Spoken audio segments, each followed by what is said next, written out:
Senhores, bom dia, boa tarde, boa noite. Está começando mais um Talk to Biz, a nossa coluna semanal sobre estratégia, gestão, marketing e inovação. O meu nome é Bruno Garcia, sou professor e profissional na área de marketing e business, e aqui você já sabe, toda semana a gente traz um tema novo a respeito do mundo dos negócios, mas também a gente faz comentários sobre notícias, sobre acontecimentos que podem ter um impacto na sua empresa, no seu planejamento estratégico ou na sua carreira. Lembrando sempre que esse podcast está lá disponível em talktobiz.com ou talktobiz.com.br, são os nossos endereços virtuais. Lá você encontra o feed desse podcast, além, é claro, das atualizações que a gente produz e posta lá no nosso blog. Óbvio que você pode encontrar também o Talk to Biz nas principais plataformas de podcast da atualidade. Basta procurar lá Talk to Biz. Lembra bem, é Talk, o número 2 e Biz. Eu agora estou dando essa ressalva porque, conversando com algumas pessoas, as pessoas estavam procurando Talk to e escrevendo to. Então é Talk 2 Biz, ok? E vocês encontram a gente por lá. Não podemos deixar de falar também do curso Branding mais Consumo, um curso que está acontecendo lá na Escola de Pós-Graduação da Faixa e que fala desse processo de construção de marca do ponto de vista estratégico. Muita coisa tem por aí a respeito de processo de construção de marca, de branding, de valuation, mas quase sempre a pegada é com foco em comunicação, ou seja, nos aspectos criativos da marca. E no Branding mais Consumo, a gente olha a marca pela perspectiva gerencial e como entregar valor para essa marca em todos os pontos de contato com o seu consumidor. Então, se você quer entender mais sobre marca, quer entender sobre branding, quer aplicar isso na empresa onde você está trabalhando ou no negócio que você está criando, acessa lá faixa.edu.br ou brandingmaisconsumo.com.br para ter maiores informações e garantir sua vaga. E não esqueça, né, que os ouvintes do Talk to Biz têm direito aí a um voucher de 10% de desconto no valor das mensalidades. Então, na hora que você estiver fazendo a sua matrícula, não esquece de informar lá o voucher Brand Talk para você ter acesso a esse benefício. Bom, meus amigos, no episódio de hoje, a gente vai falar sobre desindustrialização no Brasil. Quais são os elementos históricos que vêm causando esse processo de desindustrialização? O que isso gera de impacto para a nossa economia, para a nossa sociedade? O que isso traz de malefício para a nossa sociedade? E quais são os caminhos para reverter isso, se é que existe algum caminho e se é que devemos realmente seguir para um processo de retomada da industrialização? Para bater esse papo aqui com a gente, eu trouxe um camarada que já esteve aqui, que é o Fábio Neves, professor economista, tem lá o seu canal do YouTube Economia em Quadros, não é isso, Fábio? E tem o programa que ele transmite semanalmente, que é o Conexão Japeriga, ele mais 3 amigos também, feras economistas, que comentam os assuntos da semana. Fábio, seja bem-vindo mais uma vez ao Talk to Biz. Olá a todos vocês, é um prazer enorme estar aqui e falando de economia, falando de atualidades, né, nesse podcast fantástico e maravilhoso com Bruno Garcia. Eu tenho um canal de economia, como ele bem colocou, Economia em Quadros, onde eu apresento a economia de uma forma simples e direta para você, além do Conexão Japeri, onde discutimos os destaques da semana no canal Capilaridade, e você pode ter todos os pontos, né, de destaque técnico, político, econômico, onde nós concordamos e discordamos do que está acontecendo hoje.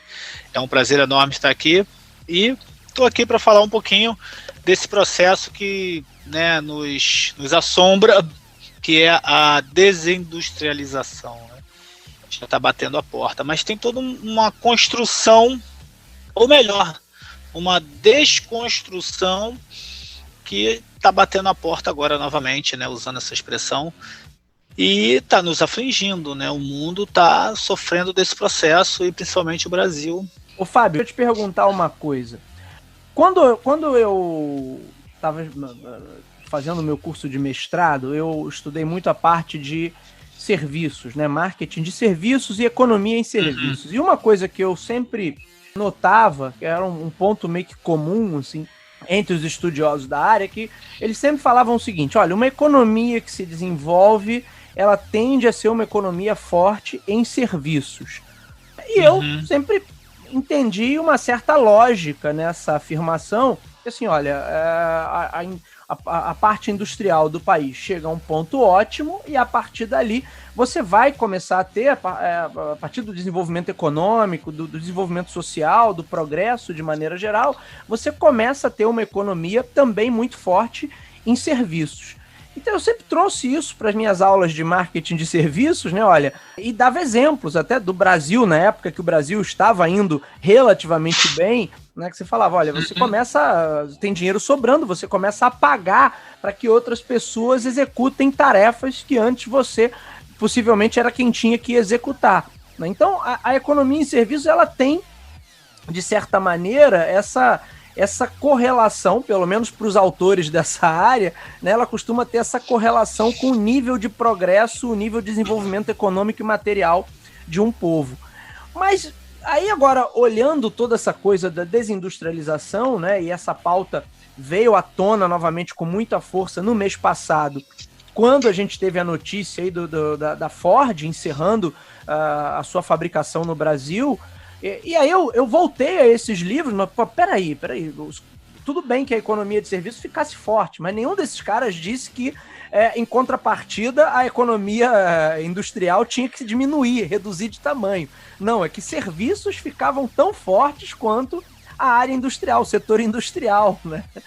E não, não que a indústria encolhesse, né? Historicamente, Fábio, o que nos leva a esse processo de desindustrialização?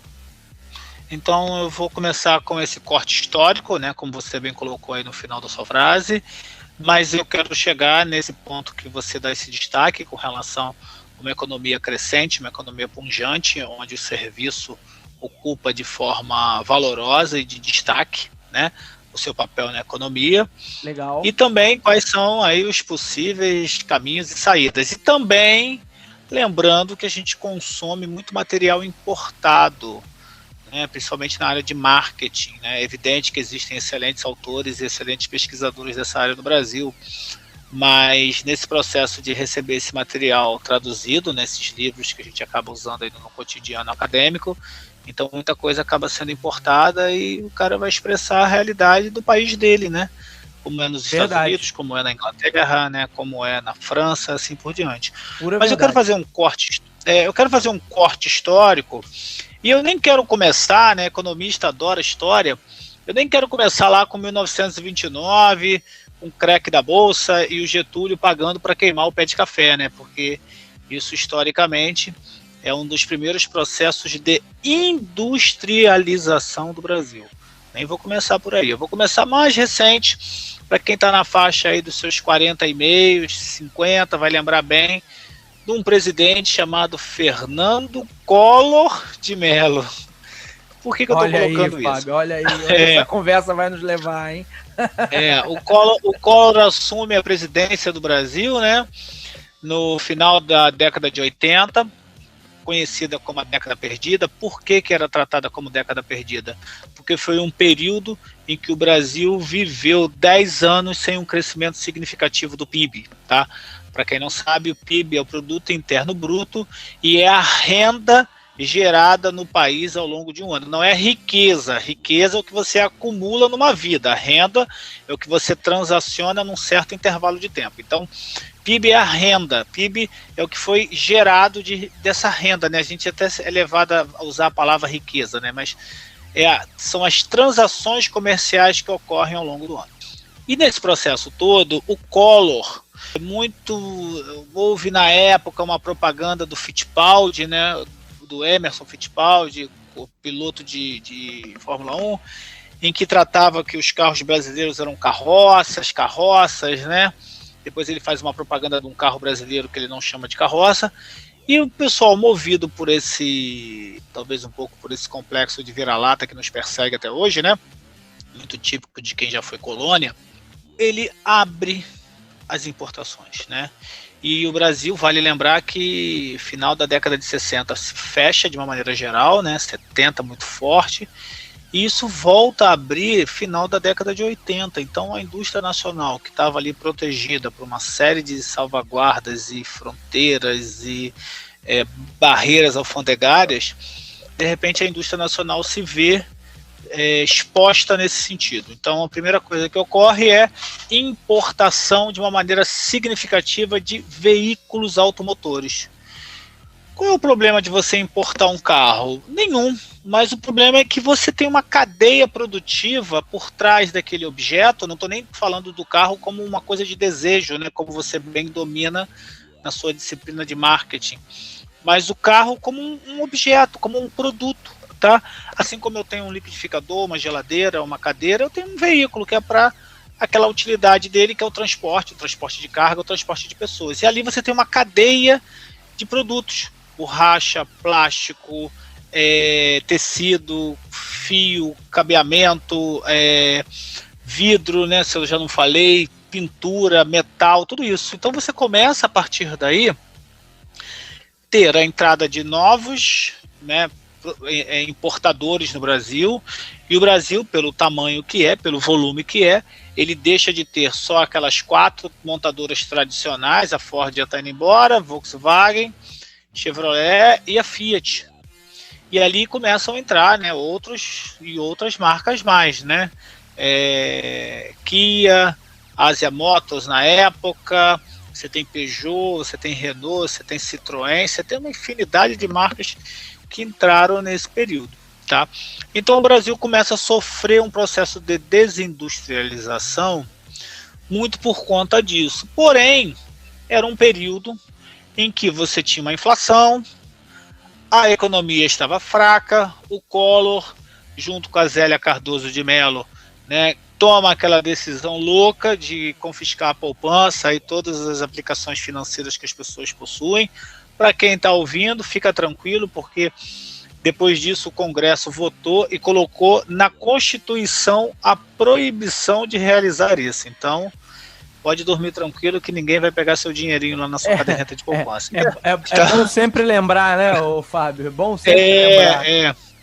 Porque o passado é vivo, né? Isso aí é uma metáfora, mas as pessoas às vezes olham para o passado e fazem uma nova releitura, né? Não, o passado já aconteceu e a interpretação é essa. E nesse processo que eu estou colocando para vocês, essa desindustrialização começa lá, nesse corte histórico que eu estou fazendo. Porém, o Brasil estava fraco sob a ótica econômica, tá? E nesse processo também, né, todo mundo lembra que o Collor sofreu o impeachment, aquela loucura toda e assim por diante. Mas ali já abre a porta para esse processo de desindustrialização.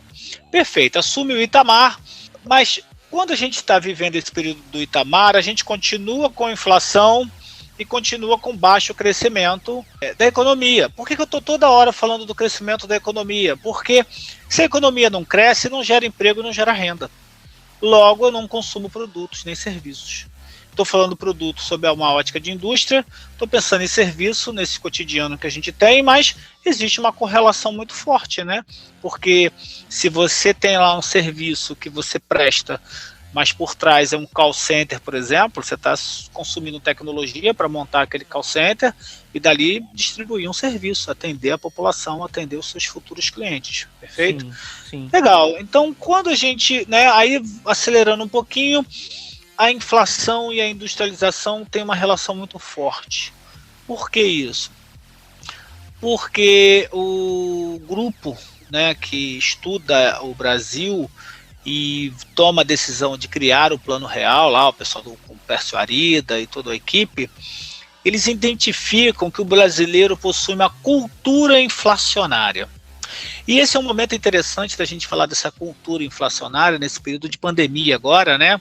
Apertando um pause lá do passado e pulando agora para o presente.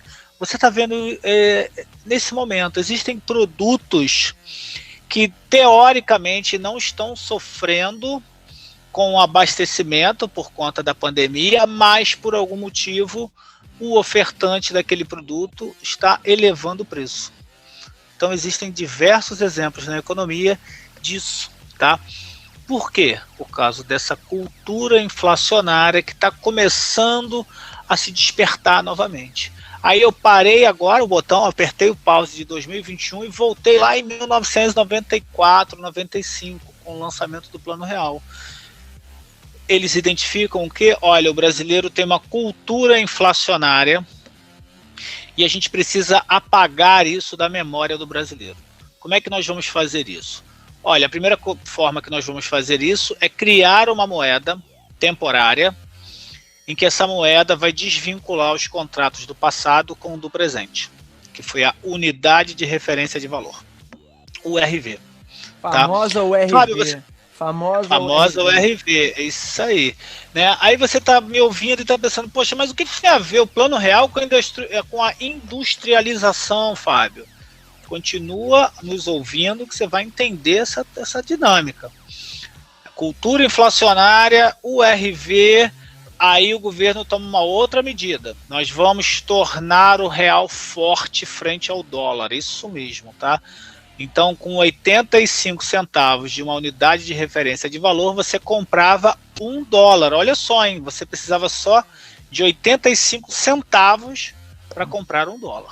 É como se você hoje ganhando, né, R$1.000, melhor ainda, hoje você ganhando R$850, está até abaixo do salário mínimo, né? Você ganharia o equivalente a $1.000 por mês.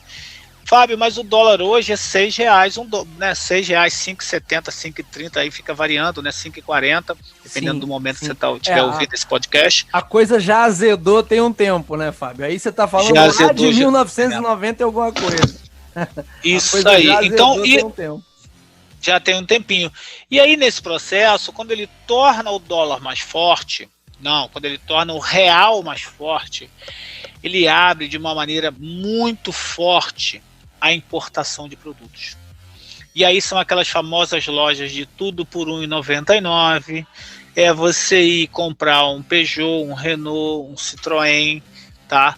Por um preço extremamente acessível, mais barato do que os carros nacionais.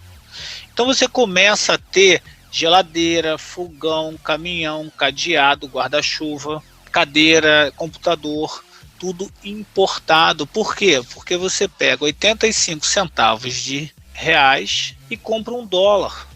É o momento que você viaja para o exterior, é o momento que o Brasil se dispõe para o mundo. É tanto que se você é da geração que está me ouvindo isso e tem 30 e poucos anos e é tipicamente uma pessoa da classe média, cara, você com 14, 15 anos você foi para Disney. Você conheceu tudo isso. Já a minha geração, que está beirando os 50, isso foi uma novidade muito tardia na vida da gente ou da maioria das pessoas.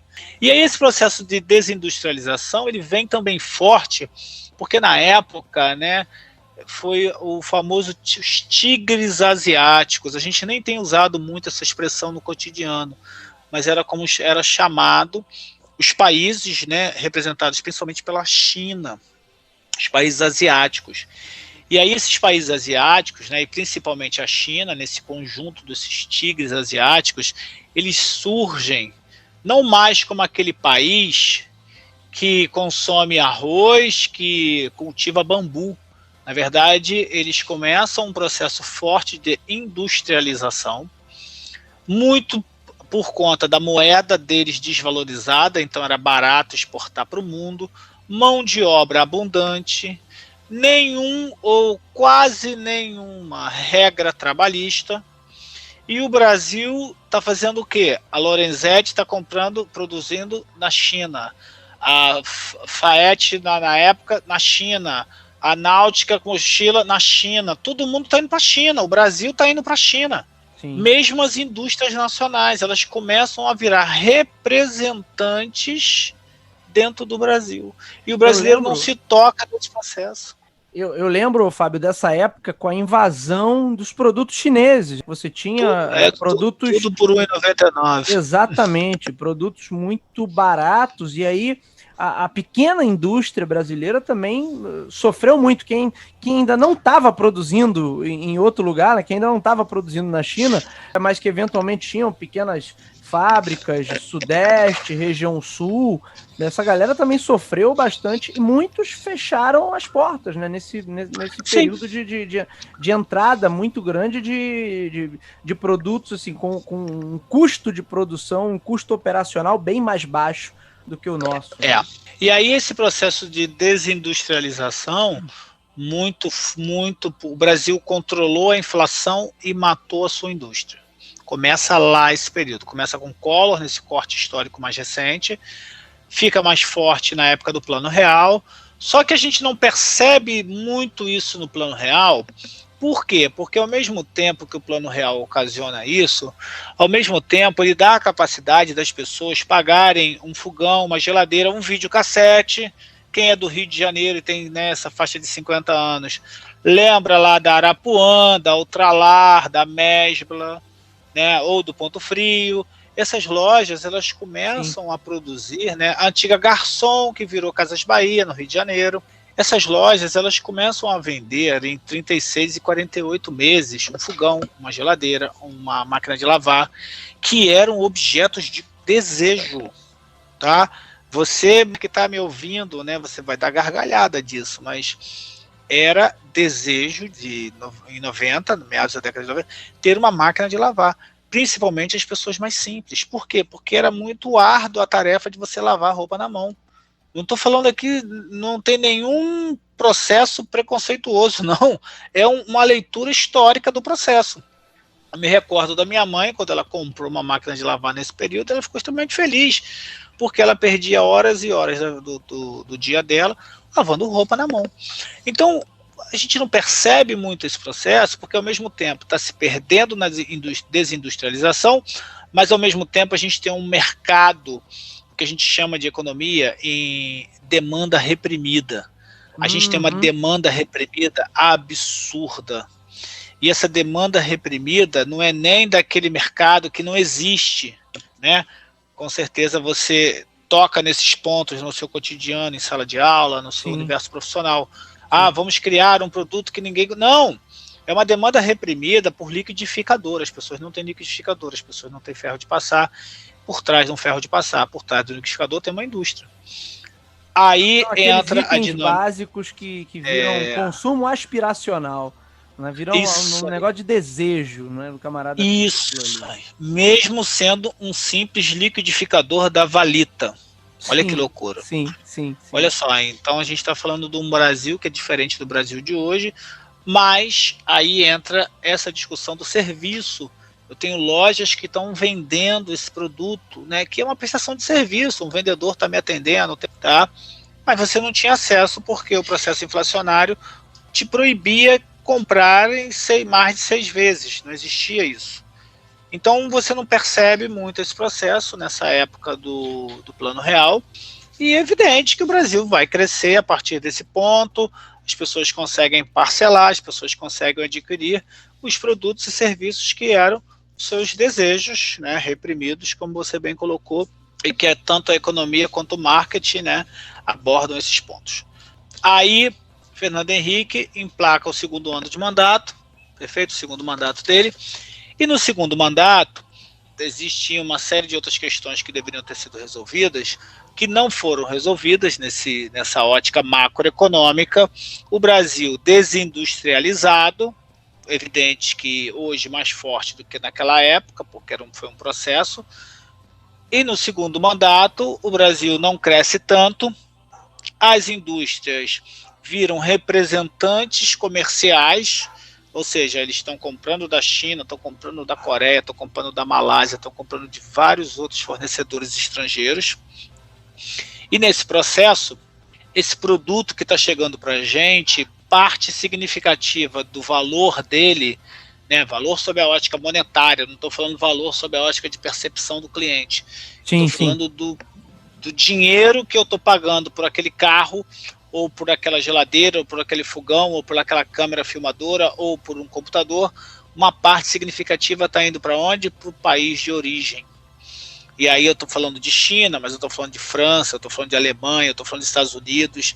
A gente está mandando dinheiro para eles. Sim. Quando a gente tem o período do governo do Lula e depois da Dilma, o Brasil começa a sofrer, principalmente no período do Lula, um crescimento significativo sob a ótica econômica. Ah, Fábio, eu não gosto dele. Tudo bem, você tem, né, o direito e a liberdade de não gostar de ninguém nesse aspecto, seja lá quem for que eu estiver falando aqui, pelo amor de Deus. Vivemos uma democracia e o legal é esse, né, sermos plurais nesse sentido, né, o plural que é interessante. Mas com certeza, o Brasil, o governo brasileiro começa a fomentar essa industrialização através do programa de conteúdo nacional, né, através, na verdade, que eles chamam de conteúdo local. Aí é a época que o petróleo começa a surgir como uma indústria extremamente forte no Rio de Janeiro, muito por conta do preço do petróleo internacional estar absurdamente alto nesse período. E, novamente, aí eu começo a ter um ingresso de dinheiro na economia, no Brasil, muito alto. E nesse processo, a gente ainda continua se desindustrializando, aí se tem um objetivo de ter uma industrialização nos estaleiros, uma industrialização na economia para poder buscar esse conteúdo local, né? Então há uma tentativa de reverter esse processo, porém a China já estava aqui dentro, os outros países já estavam aqui dentro oferecendo produtos e serviços, e a todo momento, quando eu vou comprar um produto, eu fico olhando de onde ele veio, né? Aí agora eu estou com um lápis na mão aqui da Faber-Castell, fabricado no Brasil, excelente, mas quantos lápis você está pegando na mão, quantas canetas você pegou e usou, que você observou quem era o fabricante? A grosso modo a gente não faz isso. E por trás já é um processo de desindustrialização disso tudo. E aí nesse processo de desindustrialização, chegando ao momento de hoje, por que está tão forte esse processo de desindustrialização? Porque eu preciso da maior quantidade de dinheiro possível na economia. Então o setor de serviço hoje não consegue reagir. Por quê? Porque afastamento social concorre de maneira direta com prestação de serviço. Por exemplo, eu tenho um amigo de faculdade que está no setor de eventos, né? Segundo o número que ele me informou, o setor de eventos é responsável por quase 10% do PIB do Brasil. O número que ele me falou foi 8%, eu não lembro a fonte, tá? Mas é uma loucura de qualquer maneira, né? É uma loucura. É um número significativo. Então você imagina assim, setor de eventos, ele vai desde festa de debutante, que aqui no Rio de Janeiro voltou à moda ter festa de debutante, festa dos 15 anos, e agora? Agora a menina que fez 15 anos só vai ter festa quando tiver 18, se for seguir as regras de afastamento social. Ô Fábio, fica de adendo aí que uma notícia, acho que saiu no blog da Miriam Leitão, que o setor de eventos aqui no Brasil, por conta da pandemia, já demitiu o equivalente a 10 fábricas da Ford. É isso aí. Esse amigo em particular, ele demitiu 20 empregados que ele possuía, 20 colaboradores diretos. Olha só, eu não estou falando das pessoas que ele contratava de maneira pontual, né? Um garçom, uma cozinheira. Não, eu estou falando de 20 pessoas constantes ao longo do ano. E fora os eventos que ele pegava, ele falou, Fábio, a gente fala de eventos, a gente acha que é só festa de 15 anos. Eventos é formatura, eventos é festa de grandes empresas ou de médias empresas. Evento é tudo isso. É congresso, é seminário, é palestra. O setor de eventos não está proporcionando, não está possibilitando isso. Aí bate a porta, né? Quando começa a faltar algumas coisas, você começa a olhar para outras. E por isso essa conversa que nós estamos tendo aqui, Bruno. Nesse processo que está faltando alguma coisa, as indústrias já estão saindo do Brasil desde a década de 90, as indústrias já estão acabando no Brasil desde a década de 90. Evidente que em um momento ou outro a gente está sentindo isso mais ou menos, porém, hoje, por conta da pandemia, isso está mais forte, a gente está sentindo. Bom, tá claro, acho que não é viável para nenhum país, pelo menos um país com o porte que o Brasil tem, não dá para se manter sendo uma economia de serviços, majoritariamente de serviços, né? Ou dá? Daria, mas te interrompi. Termina, por favor, o seu raciocínio. Não, é porque eu ia fazer uma puxada histórica. Então fala sobre ser uma economia de serviços e o quanto... Porque assim, tá claro para mim que a gente perdeu o bonde da industrialização, não conseguimos... Lá atrás houve pelo menos uma tentativa disso, que o período militar e até início dos anos 80, pelo menos ali você tinha uma série de dispositivos legais para proteger e, em tese, incentivar a indústria nacional. Porém, muito disso foi deturpado, né, Fábio? Você não teve uma indústria nacional forte no final disso tudo. Você teve uma indústria nacional que se apoiou nessas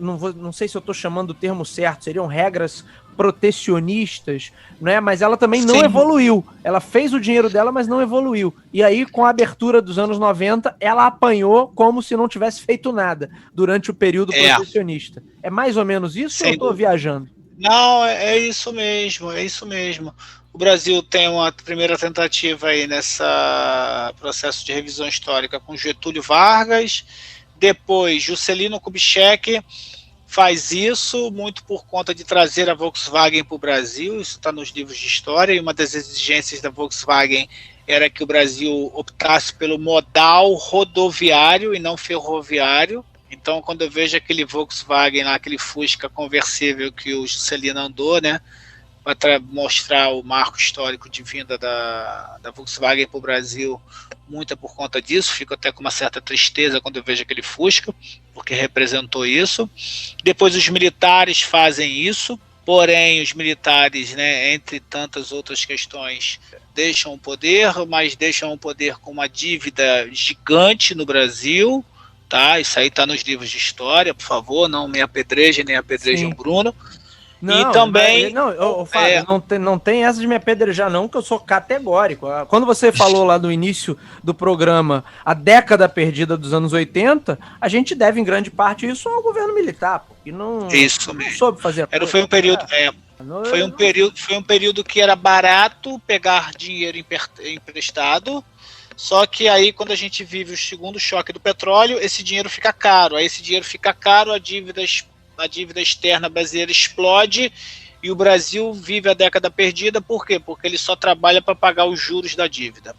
Sim, aí nesse processo todo que a gente está falando agora, vem a desindustrialização ao longo desse processo. E hoje, como você bem colocou com relação a essa questão da Miriam Leitão, o Brasil está perdendo aí várias e várias fábricas da Ford na prestação de serviço. E eu tenho procurado seguir, né, eu e minha esposa temos seguido aí o isolamento social. Então, por exemplo, de 14 de março de 2019 até a data que eu estou te falando hoje, eu entrei 2 vezes no shopping. Olha só, hein? Sim. 2 vezes só no shopping. Tudo bem, nós nunca fomos frequentadores assíduos de shopping, mas pelo menos 2 vezes no mês nós íamos ao shopping, né? Imagina quem sempre vai ou ia. Outra coisa, eu, nessa prestação de serviço, eu sempre me alimentava meio de semana, comida fora de casa. O que é comida fora de casa? Restaurante. Trabalho de 8 às 5, na minha atividade, né, na minha empresa, lá na verdade onde eu presto serviço, no escritório da empresa, para ser mais pontual, e à noite como professor universitário. Então, eu me alimentava no almoço onde? Na rua. Aquele restaurante já não tem mais o Fábio Neves lá pegando comida. Ou seja, a economia de serviços, ela é duramente impactada por um período como esse que a gente está vivendo, um período pandêmico. Agora, a parte a pandemia, não havendo pandemia, ainda assim seria viável uma economia que se sustenta majoritariamente por serviços? Eu tô te falando isso porque é o seguinte, eu como estudei bastante essa área, você sabe que tem os serviços fundamentais ali, os serviços mais simples e tem serviços complexos. Então uma coisa é um restaurante de altíssimo padrão, um serviço de concierge, ou coisas mais complexas onde você movimenta também mais dinheiro. Outra coisa é a economia de serviço do cara que leva o teu cachorrinho para passear. Até um professor meu que brincava, momento de crise, primeiro que perde o emprego é o cara que leva o cachorro para passear, o personal trainer e o consultor de empresa. Assim, em uma economia de serviços com as características da brasileira, que tende a ser uma economia de serviços mais simples, mais básicos, mais elementares, seja mais difícil que uma economia se mantenha firme, se mantenha forte, pujante e cresça só baseada nesse serviço, né? Para você que está me ouvindo, seria possível uma economia pujante de serviço? Sim. Sob que condição? Como é a condição americana, onde o americano recebe dinheiro do mundo. E aí eu vou usar uma frase, né, que não é minha, que foi de um economista, que diz o seguinte: o que eu sinto da China hoje é inveja, o que eu sinto dos Estados Unidos hoje é inveja. Inveja em que sentido? No sentido, por exemplo, os Estados Unidos, eles possuem empresas pelo mundo todo. Olha só que interessante. Então eu compro um carro americano, eu compro um computador americano, ou eu compro um carro com tecnologia americana. Sim. E aí tem um americano no território dos Estados Unidos que ele recebe royalties e participações e lucros e dividendos daquele carro da General Motors que eu estou comprando. Ele recebe royalties e lucro da Apple, daquele celular que eu comprei. Sim. Ele está recebendo dinheiro porque a empresa lá do YouTube, do Google, do Facebook é de origem americana. Então, na verdade, eles têm uma máquina de fazer dinheiro no mundo. Sim. E eu concentro o recebimento desse dinheiro onde? No país deles. E o que fica para a gente? Fica para a gente uma pequena parte desse processo. Veja só, isso é uma constatação. Então, eu só consigo viver como uma economia de serviço pujante porque o mundo todo, a grosso modo, está disponibilizando uma parcela da renda deles para o meu país. Não, e quando você fala o mundo todo, você não está exagerando, não. Porque você falar da economia digital, por exemplo, que é serviço, né, na sua essência, você usa o Google, é serviço, você usa o WhatsApp, é serviço, você usa o Waze, é serviço, você assiste o YouTube, é serviço. E é uma economia dominada majoritariamente por empresas norte-americanas. Isso. Aí eles abrem um escritório aqui, esse escritório é para atender a regulamentação brasileira, esse escritório é para atender algumas questões judiciais, processos e tudo mais. Mas você não tem aqui pessoas trabalhando maciçamente, gerando emprego e renda na mesma escala que isso vai gerar nesse efeito multiplicador nos Estados Unidos, por exemplo. Aí você, poxa, Fábio, mas o celular Apple é fabricado na China. Sim, com tecnologia norte-americana. E aí, grande parte do lucro é remetido para onde? Para a matriz. A matriz é onde? Estados Unidos.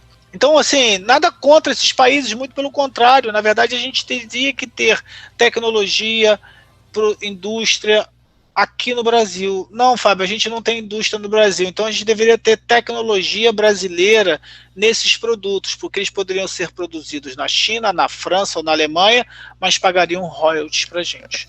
É isso que a gente está carecendo. A gente está carecendo dessa tecnologia. Nada contra o agronegócio, mas nós não deixamos de ser um país agrícola. E aí a gente está exportando commodity. O que é commodity? Commodity é um produto de baixo grau de industrialização, passível de classificação internacional. Café, soja, suco de laranja. Velha história que a tiazinha Cocota lá, professora de geografia, nos ensinava, né? O Brasil exporta bens de baixo valor agregado, bens agrícolas, não sei o quê, e está importando, naquela época seriam computadores e videocassetes. Hoje seria o quê? iPhones e sistemas de inteligência artificial, possivelmente. É isso daí, porque aí você cria uma startup que está na Califórnia, e essa startup é uma empresa que vai ganhar dinheiro no Brasil, onde eu vou remeter lucro para eles. Então a gente poderia ser uma economia de serviço? Sim, mas de alguma maneira tem que ter alguém para remeter dinheiro para a gente. Por quê? Porque aí eu vou me apropriar da sua frase. dessa prestação de serviço simples que nós temos. E por que a gente não consegue ter mais elaborada? O brasileiro é extremamente criativo, o brasileiro é extremamente inteligente, o brasileiro é extremamente perspicaz nesse processo de sobrevivência. Mas Sim. O que nos falta? Falta renda para o cliente consumir aquele produto de altíssimo valor que você quer oferecer.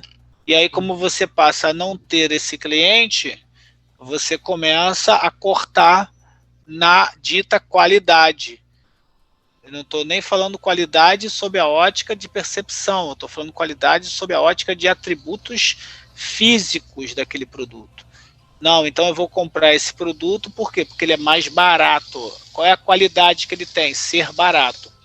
Ele não tem qualidade por ser durável, ele não tem qualidade por ser a melhor tecnologia. Ele tem qualidade porque ele é acessível sob a ótica de preço.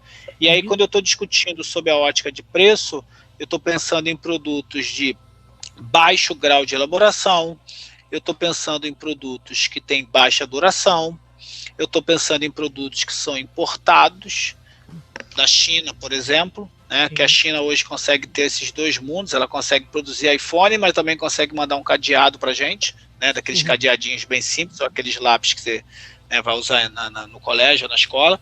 E aí, nesse processo todo, culmina a desindustrialização, que hoje está mais forte, está mais forte a percepção dela. Sim. E já como tá diz o dito popular, lado, né? E como diz o dito popular, farinha pouca, meu pirão primeiro. O que significa esse dito? As empresas de origem estrangeira estão se voltando para sua matriz. Sim. Elas vão remeter lucro para a matriz, elas vão demitir aqui, ficar com a menor quantidade possível de pessoas. Por quê? Porque eu tenho que ter alta rentabilidade do meu negócio aqui, porque o Brasil não está crescendo mais, para remeter para a origem. Como, né, vou antecipar aí uma questão que você colocou, como eu reverto isso? Como é que isso é um desafio, porque boa. Vários governos, né, eu estou falando aí nesse processo histórico, tentaram isso através de vários e vários planos, ou seja, de estabilização da moeda, ou seja, de incentivo à indústria nacional. O problema todo é que falta esse empresário, sob essa ótica, reagir. Evidente que ele pode falar assim, poxa, Fábio, mas a questão fiscal, né, aí tributos, depois a gente pode até fazer um outro podcast discutindo essa questão de tributos e a percepção do empresariado brasileiro. É um fato isso, é verdadeiro. Mas eu tenho que ter alguém. E aí, gente, olha só, hein? Vou falar de uma coisa que no Brasil tomou um outro viés, mas a gente precisa de patriotas. Não esse patriota que foi pra rua com a camisa da seleção brasileira, pelo amor de Deus, esse não, esquece. Esse não, não tá nem dando mais, não tá nem mais dando para usar a camisa da seleção brasileira sem ser comparado a um idiota. De verdade, sabe? Hoje em dia, eu nunca fui de usar a camisa da seleção brasileira, mas eu tenho uma do meu filho e que eu falo, filho, não usa não, bota uma outra aqui do Mickey mesmo, vamos parecer mais esperto. Rapaz, o desafio hoje é esse, como é que você consegue ter um empresário patriota sob essa ótica técnica e racional que eu estou colocando, onde ele enxerga no próximo. O canadense tem isso muito forte, né? Que não, aquele ali, ele é o meu país. Eu vejo nele como aquela expressão dos portugueses da época do meu pai, é o meu patrício. Aquele ali é um irmão de terra, então ele está no mesmo território que eu. Pode parecer um pouco utópico ou romântico isso que eu estou colocando, mas se eu não começar a gerar emprego e renda, se eu não começar a olhar para o lápis ou para o carro ou para a caneta que eu estou comprando e vendo a origem e priorizando produtos nacionais, como é que a indústria brasileira vai reagir? Também tem o meu papel nesse processo, sabe? Então, quando eu vou numa loja, eu pergunto, qual é a origem? Aí eu vou lá e olho, brasileiro. Ou há situações em que, por exemplo, o produto brasileiro é R$1, R$2, R$5 mais caro. Não, eu vou levar o brasileiro porque eu estou gerando emprego e renda para o meu povo, entendeu? Muito importante quando você coloca essa questão de ser patriota, não nesse sentido imbecilóide que se criou, mas ser patriota de olhar para o país, para o nosso país e ter nele perspectivas de progresso, perspectivas de crescimento. E eu achei muito pertinente esse comentário, da gente olhar aqui. Aí eu vou te fazer uma pergunta, que eu não sei se você tem uma resposta para isso, se é que existe tal resposta, assim, que alguém consiga delimitar.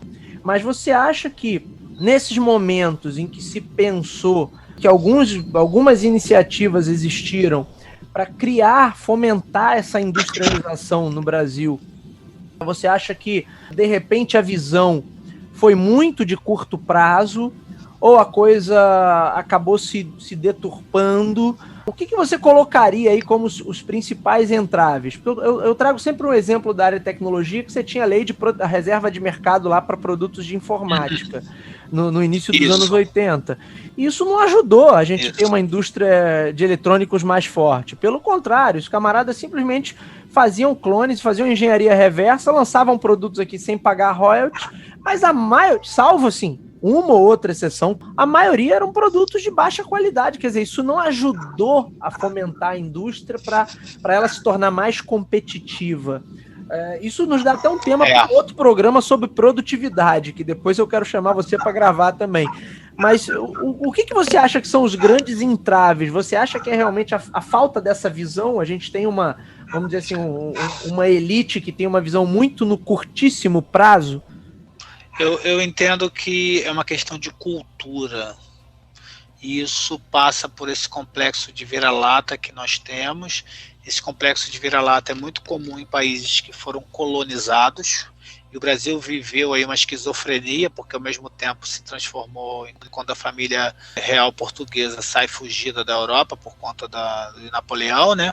Então a gente começa a viver esse processo de ser vira-lata e também ao mesmo tempo tudo pode para o rei, tudo pode para o rei. Aí dali começa todo aquele processo do histórico novamente, da corrupção, de permitir coisas que é para o rei ou para a família real ou para os amigos da família real. Então, a origem disso tudo, para mim, é uma questão cultural. Isso a economia considera de uma maneira muito significativa. A todo momento que, seja lá qual foi a origem do governo, tentou fomentar isso. Tem um momento que você preserva o seu filho, você faz com que ele tenha entendimento das coisas, entendimento sobre essa capacidade racional, e ele também tenha essa maturidade de começar a entender as coisas, e vai chegar um determinado momento que você vai falar: filho, está na hora de você seguir o seu caminho. Percorre agora o seu caminho, porque agora eu te dei ali as bases para isso. Então, esse é o ponto. Quando chegou nesse momento, né, aí é aquela piada que eu falo pro meu pai, mais como piada do que como realidade. Eu fico brincando com meu pai, dizendo assim: pai, os filhos só dão trabalho para os pais até os 50 anos, porque depois os pais morrem, né? Então, assim, é uma piada bem, bem forte, mas que mostra o seguinte: esses filhos que nós temos, eles estão dando trabalho para esse governo, para seja lá qual for o governo, porque a todo momento o governo sempre foi o fomentador dessas políticas. Mas em algum momento o governo tira a rodinha ou entende que aquele filho que ele está preservando, que ele está cuidando, vai gerar emprego e vai gerar renda. Não tem a menor dúvida que outros países fazem isso. O governo japonês coloca dinheiro no trem-bala. Por quê? Porque o empresário japonês não vai botar dinheiro naquilo porque aquilo não se paga. Aí o governo vai lá e coloca. Então há uma participação do governo sobre essa ótica. Sim. Perfeito, mas você tem um retorno da sociedade. O que está faltando para a gente é isso. A gente não está conseguindo nem se conseguir, né? A gente não sabe nem se mobilizar sobre esse aspecto. Então, nesse processo todo, o que impedia o empresário brasileiro na década de 80, quando ele tinha a reserva lá de mercado para tecnologia de informática, o que impedia que ele fosse nos Estados Unidos, na Alemanha, na França ou qualquer outro país da época que era extremamente desenvolvido e ali fazer uma parceria? O que impedia para Volkswagen ou para Ford ou para Fiat ou para General Motors da época fazer isso? O cinto de 3 pontos foi por força de lei. Encosto de cabeça no banco do motorista, do passageiro, é força de lei. ABS, força de lei. Você está entendendo? É uma visão meio mesquinha, né, ô Fábio? É uma visão meio mesquinha, né? A pequenada da realidade. Não sei se existe esse termo. apequenada da realidade e das possibilidades, né? É isso aí. Então, nesse grande caldeirão que a gente está discutindo aqui, o que falta, na minha opinião, tá? A gente pode discutir isso e é interessante fomentar esse discurso, as pessoas criticarem, as pessoas lerem, as pessoas participarem. Eu tenho que trazer essa responsabilidade como cidadão. E trazendo essa responsabilidade como cidadão, eu consigo ali fomentar e procurar ter aquele processo maior. Porque é interessante, porque quando você vai numa cidade pequena, quando você vai numa cidade do interior, eu tenho vários parentes que são do interior do Rio, o mercado é pequeno, isso é interessante, essa dinâmica, né? Por exemplo, você vai em Itapiruna, tem uma parte da minha família que é de lá, tem uma outra parte que é do lado ali, Natividade, tem uma outra parte que é Patrocínio do Muriaé, Laje do Muriaé. São cidades pequenas. Então, se aquilo ali é um país, como é tão pequenininho como país, né? Eu sei que é uma cidade, mas eu estou fazendo essa metáfora com vocês aqui, essa figura. Eu tenho que respeitar o próximo. Então, Bruno, quando você pergunta dessa questão do que deu errado, por que os empresários não reagiram e o Brasil viveu todo aquele processo de proteção ao longo de longas e longas décadas, porque isso esbarra numa questão cultural, porque mesmo que a gente fique falando de economia, de marketing a noite toda, existe uma percepção das pessoas em relação àquilo que está sendo posto. Isso passa por essa racionalidade, passa por aquilo que eu entendo que é certo ou errado. E dentro desse grande caldeirão, a cultura está ali. Então, essa cultura brasileira de priorizar coisas ou não, bate a porta. Quando eu compro um produto, né, uma cadeira, um lápis, uma borracha, um celular, eu olho atrás e vejo que grande parte não foi feita no Brasil. Desde o casaco que eu estou olhando aqui, e um dia desse eu estava dando um exemplo a partir do estúdio que eu montei para o meu canal de economia, onde eu tenho o Slider Dory, que é um equipamento que é coreano, né, me desliza a câmera, feito na Coreia, o tripé feito na Itália, a câmera feita no Japão, o microfone feito na Austrália. Caramba, o que é brasileiro ali? Nada, só você. Fábio Neves. Só o Fábio Neves está falando para vocês, entendeu? Mas nesse processo todo, todos os países acabam vivendo isso, né? Sim. Um grande fabricante de tripé italiano, que é a Manfrotto, começou a fabricar tripé na China. Mas você tem lá o italiano recebendo parte desse dinheiro de uma forma significativa. E isso é o que nos falta. Aí nós estamos entrando só com o mercado consumidor. Só que esse mercado consumidor, eu preciso ter uma fonte de onde tudo vem. Sim. Ou seja, tem que ter uma origem, tem que ter um pontapé inicial, como foi com o Barão de Mauá, como foi com os Matarazos em São Paulo. Tem que ter alguém para dar um pontapé inicial. O governo alguém tem que dar esse pontapé inicial. O fato de terceirizar em si a produção, levar para outros países, isso não seria em si o problema, né?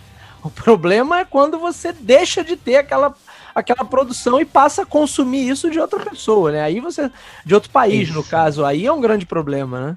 Nada contra o liberalismo econômico. Eu tenho um amigo que é liberal, filiado aí ao Partido Novo.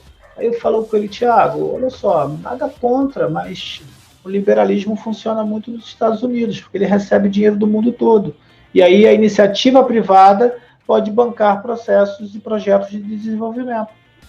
Quando aqui não, aqui você tem o grande agente econômico hoje, que é o governo.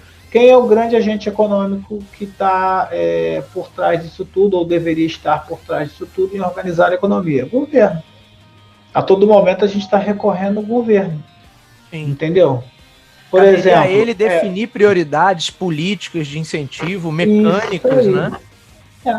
E até né, nesse processo de industrialização e crescimento da indústria, até os liberais brasileiros vivem do governo. Né? A Ambev pega dinheiro no governo, a Havan que é tão crítica e se diz tão patriota, pega dinheiro no governo. Sim. A JBS cresceu pegando dinheiro no governo. Então você vê que a todo momento o governo como esse grande cofre que as pessoas estão pegando recursos. Mas por quê? Porque cai naquilo que a gente está conversando antes. Aí quando você tem famílias extremamente ricas, elas olham para cá e não identificam oportunidades ou não se identificam como brasileiros.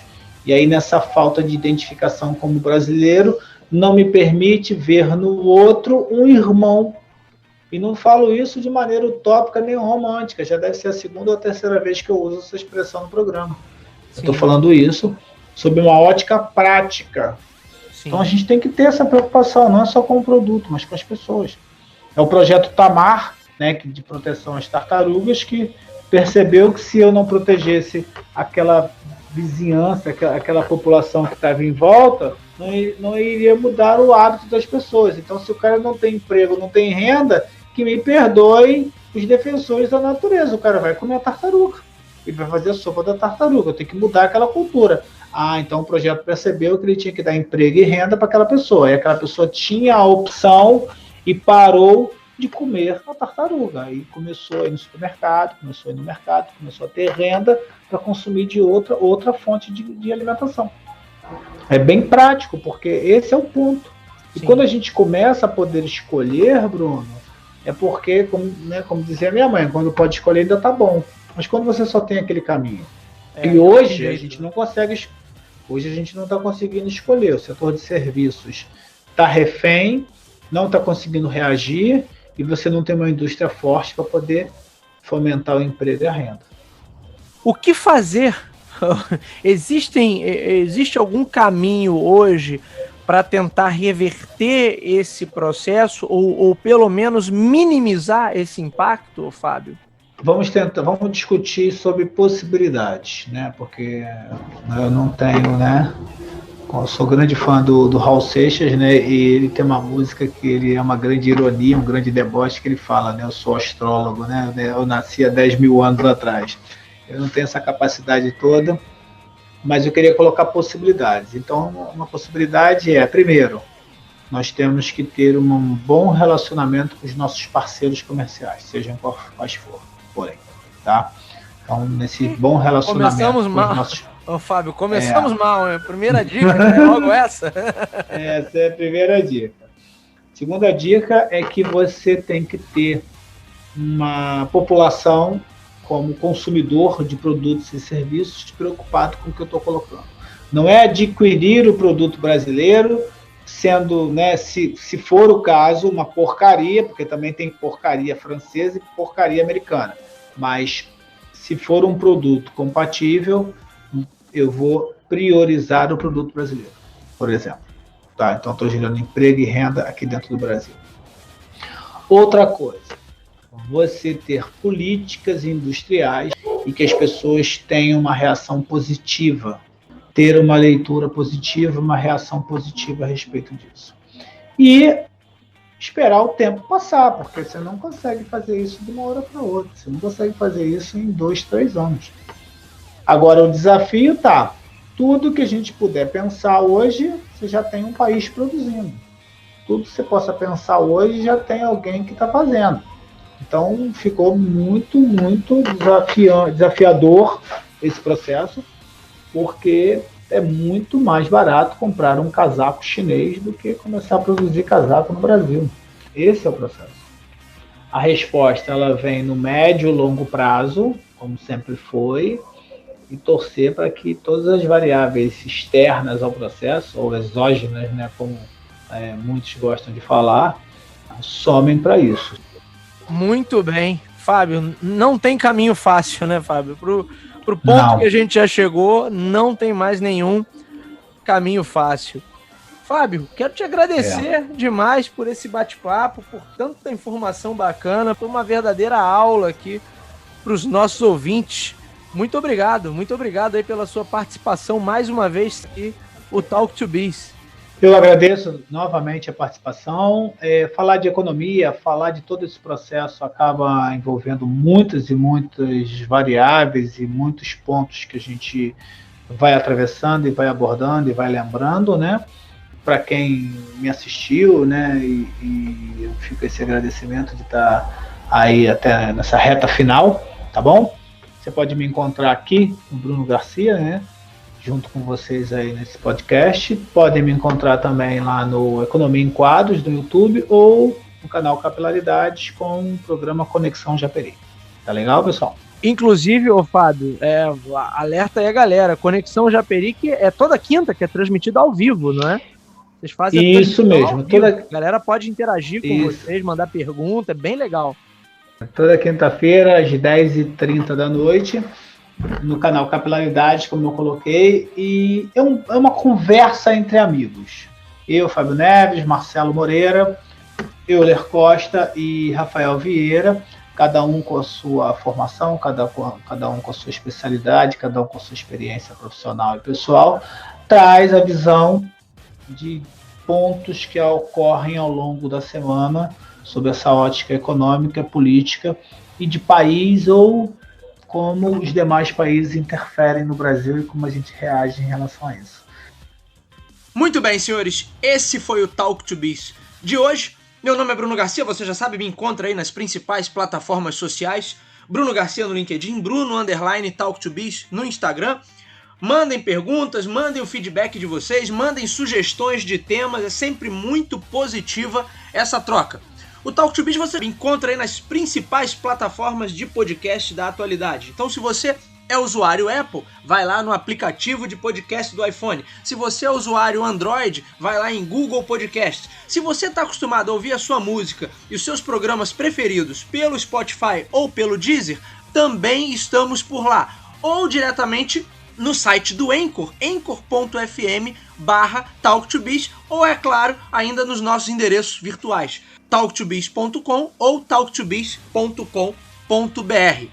Sempre vale lembrar, sempre vale ressaltar, se você gosta do nosso conteúdo, se você gosta dos programas que a gente está produzindo aqui, curta, compartilhe, indique para os seus amigos, vamos ajudar aí, fomentar, né, levar conhecimento, bom conhecimento sobre gestão, sobre marketing, sobre negócios, sobre economia com o nosso amigo Fábio Neves. Vamos ajudar a espalhar bom conhecimento sobre esses temas. É isso, minha gente, eu vou ficando por aqui, nos vemos no próximo episódio. Um abraço a todos. Com certeza, forte abraço a todos.